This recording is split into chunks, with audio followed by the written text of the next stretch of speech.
Hello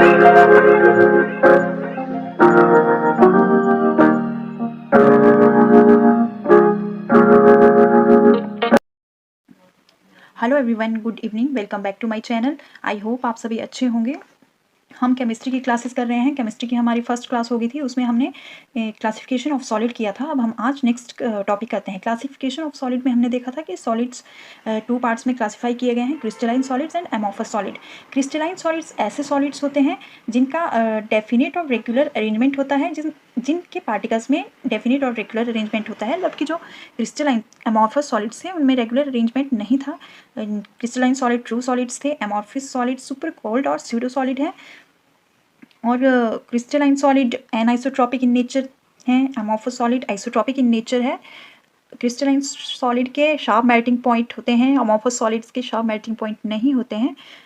और crystalline solid में आ जाता है potassium nitrate, sulphur, phosphorus, quartz, and जो एमॉर्फस है उसमें क्वार्ट क्लास आ जाता है। तो चलिए अब नेक्स्ट करते हैं।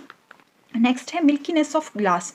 मिल्कीनेस ऑफ ग्लास क्या होता है? Glass heating during the day and cooling the night called annealing. जब ग्लास डे के टाइम में गर्म होता है और रात में जब वो ठंडा होता है ग्लास, तो उसको उस प्रोसेस को एनिलिंग कहा जाता है, जो बहुत सालों से होता है। Over a number of years जो ग्लास है वो दिन के टाइम में गर्म होता है और रात में कूल होता है। इस प्रोसेस को एनिलिंग कहा जाता है, और इस प्रोसेस की वजह से जो ग्लास है वो कुछ क्रिस्टलाइन कैरेक्टर एक्वायर कर लेता है। Acquire some over a number of years, acquire some crystalline character, और इसी प्रोसेस को मिल्कीनेस ऑफ ग्लास कहा जाता है। ग्लास एक अमॉर्फस सॉलिड है, लेकिन जब उसमें एनिलिंग होता है तो वो कुछ क्रिस्टलाइन कैरेक्टर एक्वायर कर लेता है। Amorphous solids have tendency to flow. Amorphous solid में फ्लो करने की टेंडेंसी होती है, इस वजह से इनको स्यूडो सॉलिड और सुपर कूल्ड सॉलिड कहा जाता है। स्यूडो सॉलिड में ग्लास एंड पिच आ जाता है, ये इसके एग्जाम्पल है।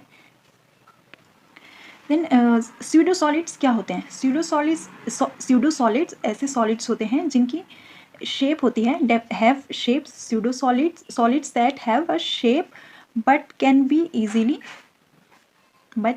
easily distorted by applying forces. Pseudo solids have a shape, इनकी शेप होती है, लेकिन इनकी शेप को इजीली डिस्टॉर्ट किया जा सकता है जब उनके ऊपर फोर्स अप्लाई किया जाता है, इस वजह से इनको स्यूडो सॉलिड कहा जाता है। देन लिक्विड और गैसेस जो होते हैं वो आइसोट्रॉपिक इन नेचर होते हैं। आइसोट्रॉपिक मतलब physical properties are same in all directions. Physical properties are same in all directions.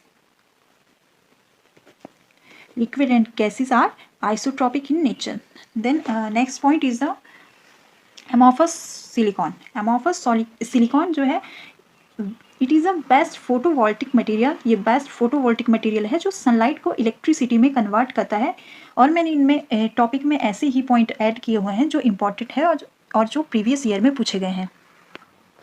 Amorphous और क्रिस्टलाइन सॉलिड्स को छोड़ के कुछ सॉलिड्स ऐसे होते हैं जो पॉलीक्रिस्टलाइन होते हैं।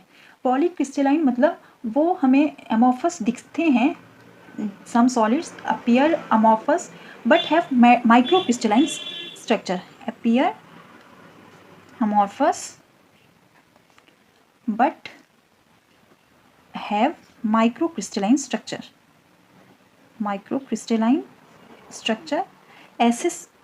ऐसे सॉलिड्स को पॉलीक्रिस्टलाइन सॉलिड कहा जाता है, जो which appear amorphous but have microcrystalline structure, लेकिन इनका जो स्ट्रक्चर होता है वो माइक्रोक्रिस्टलाइन होता है।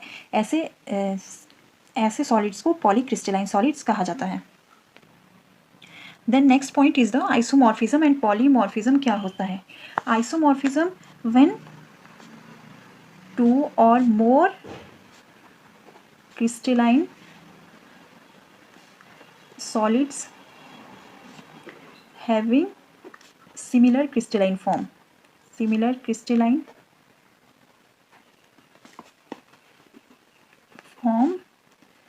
are called isomorphs.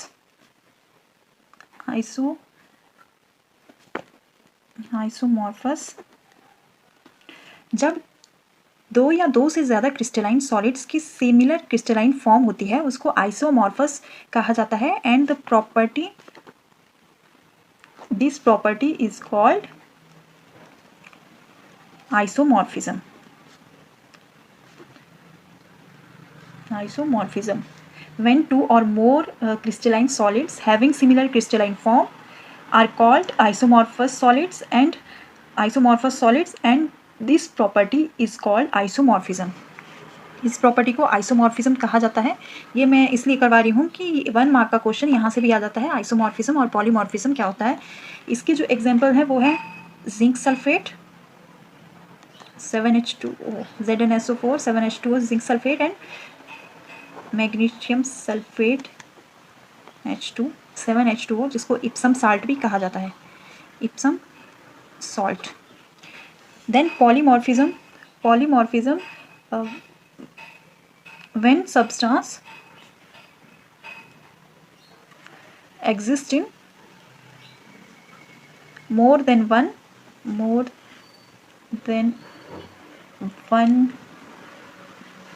forms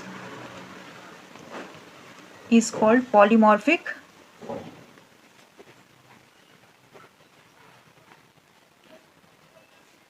and this property is called polymorphism. इसके जो एग्जाम्पल है वो है calcium carbonate, calcite and aragonite. Polymorphism जब कोई substance more than one form में प्रेजेंट होता है उसको पॉलीमॉर्फिक सब्सटेंस कहा जाता है और this property is called polymorphism जिसमें calcium carbonate, calcite and aragonite आ जाता है. And isomorphism when two or more crystalline solids have a similar crystalline form. जब दो या दो से ज़्यादा crystalline having similar crystalline form are called isomorphous. जब to or more crystalline solids की similar crystalline solids having similar crystalline form, दो या दो से ज़्यादा क्रिस्टलाइन जो सॉलिड होते हैं उनके सिमिलर क्रिस्टलाइन फॉर्म होती है उसको आइसोमॉर्फस कहा जाता है. And this property is called isomorphism और इसमें जिंक सल्फेट आ जाएगा और इप्सम साल्ट आ जाएगा.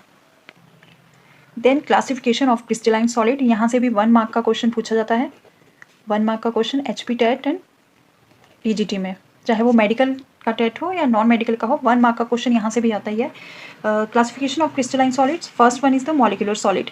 मॉलिक्यूलर सॉलिड्स ऐसे सॉलिड्स होते हैं जिनके कॉन्स्टिट्यूएंट पार्टिकल्स मॉलिक्यूल्स होते हैं. कॉन्स्टिट्यूएंट पार्टिकल्स आर मॉलिक्यूल्स और ये जो मॉलिक्यूल्स हैं ये एक दूसरे से डिस्पर्सन फोर्सेस, लंडन फोर्सेस और डाइपोल इंटरेक्शन से हेल्ड होते हैं, जुड़े हुए होते हैं. Dipole forces and hydrogen forces, ये सारी फोर्सेस से ये मॉलिक्यूल्स एक दूसरे से जुड़े हुए होते हैं. यहाँ फोर्सेस से 1 मार्क का क्वेश्चन पूछा जाता है. These molecules are held together by dispersion forces, London forces, dipole forces and hydrogen forces. और ये जो molecular solids होते हैं ये नॉन कंडक्टर ऑफ इलेक्ट्रिसिटी होते हैं. These are non conductors of electricity. जो molecular solid है उसको अगेन 3 टाइप्स में क्लासीफाई किया गया है. Non polar molecular solids, polar molecular solids and hydrogen bonded molecular solids. Non polar molecular solids, नाम से पता लग रहा है जो नॉन पोलर मॉलिक्यूलर सॉलिड्स हैं इनमें constituent particles non polar molecular होंगे और एटम्स ऑफ नोबल गैसेस के जो एटम्स होंगे वो इनमें कॉन्स्टिट्यूएंट पार्टिकल्स होंगे. Non polar molecules and atoms of noble gases. Solid helium, solid argon, solid hydrogen, solid carbon dioxides non polar molecular solids हैं और these are held together by weak dispersion forces and London forces. ये जो molecules हैं ये एक दूसरे से weak dispersion forces और लंडन फोर्सेस से हेल्ड हुए होते हैं. 1 मार्क का क्वेश्चन यहाँ से पूछा जाता है. जितने फोर्सेस जिनमें भी प्रेजेंट है 1 मार्क का क्वेश्चन पूछा जाता है. Then next one is the polar molecular solids. Polar molecular solids जिनमें पोलर मॉलिक्यूल कॉन्स्टिट्यूएंट पार्टिकल्स होंगे. Substances formed by polar covalent bond और जो सब्सटेंस है उनमें पोलर कोवेलेंट बॉन्ड प्रेजेंट होंगे. इसके जो एग्जाम्पल है वो है solid hydrogen chloride, solid sulphur dioxide and solid ammonia. इनमें स्ट्रॉन्गर डाइपोल फोर्सेस प्रेजेंट होती है. These are held together by stronger dipole forces. Then next one is the hydrogen bonded molecular solid. Hydrogen bonded molecular solid containing hydrogen bond between them. Solids के बीच में hydrogen bond present होगा. Then second is the ionic solids. Ionic solids नाम से पता लग रहा है कि इन सॉलिड्स में आयन्स प्रेजेंट होंगे।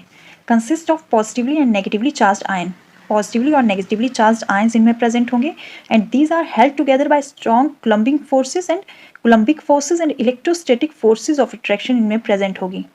ये वेरी हार्ड होते हैं और ब्रिटल होते हैं। Ionic solids have very high melting and boiling point, very high melting and boiling point होते हैं। पुअर कंडक्टर ऑफ इलेक्ट्रिसिटी होते हैं and they are insulator. Sometime ये पुअर कंडक्टर ऑफ इलेक्ट्रिसिटी होते हैं, इलेक्ट्रिसिटी इनमें से पास नहीं होती, मतलब बहुत कम पास होती है, या तो ये इंसुलेटर होते हैं। दे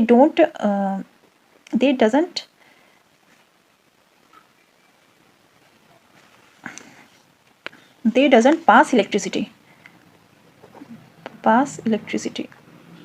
ये इलेक्ट्रिसिटी को पास नहीं होने देते हैं। Then high enthalpies of vaporisation होता है। कॉमन आयनिक क्रिस्टल जो होते हैं वो हैं sodium chloride, potassium nitrate, lithium fluoride and sodium sulphate. Then next one is the metallic solids. Metallic solids ऐसे सॉलिड्स होते हैं जिनमें कॉन्स्टिट्यूएंट पार्टिकल पॉजिटिव आयंस होते हैं। Constituents particles are positive ions called kernels immersed in a sea of mobile electron. Kernels nucleus plus free electrons जिनमें present होते हैं उनको कर्नेल्स कहा जाता है। Constituent particles are positive ions metallic solids में प्रेजेंट होते हैं। इलेक्ट्रोस्टैटिक फोर्सेज ऑफ अट्रैक्शन होती है और इसके जो एग्जाम्पल है वो है nickel, copper and alloy. Then next is the covalent and network solid. Constituent particles are non-metal atom joined by covalent bond. Non-metal atom constituent particles होंगे जो covalent bond से जुड़े हुए होते हैं और ये जो covalent bonds होते हैं ये strong होते हैं और directional in nature होते हैं, strong and directional in nature. Poor conductor of electricity है and insulators हैं, they doesn't pass electricity. Insulators हैं जो इलेक्ट्रिसिटी को पास नहीं होने देते हैं। और कोवेलेंट सॉलिड्स को जाइंट मॉलिक्यूल भी बोला जाता है। These are also called giant molecules. Covalent और नेटवर्क सॉलिड्स के एग्जांपल्स हैं diamond, silicon carbide, quartz and boron nitrite. Then diamond एक कोवेलेंट क्रिस्टल है। Diamond is a covalent crystal. 3 dimensional network होता है और इसमें जो पार्टिकल है वो स्ट्रॉन्ग कोवेलेंट बॉन्ड से, मॉलिक्यूल्स हैं वो एक दूसरे से स्ट्रॉन्ग कोवेलेंट बॉन्ड्स के थ्रू जुड़े हुए होते हैं। हार्ड क्रिस्टल है। Diamond is a hard crystal with very high melting point. Poor conductor of electricity, का पुअर कंडक्टर है। देन ग्रेफाइट एक कोवेलेंट सॉलिड है, it is a covalent solid. लेकिन ये सॉफ्ट है और गुड कंडक्टर ऑफ इलेक्ट्रिसिटी है, but it is a soft and good conductor of electricity due to the presence of free electrons. इसमें free electron present होते हैं graphite, जिस वजह से ये गुड कंडक्टर, इलेक्ट्रिसिटी का गुड कंडक्टर है। वीक वंडरवॉल्स फोर्सेज इनमें प्रेजेंट होती है।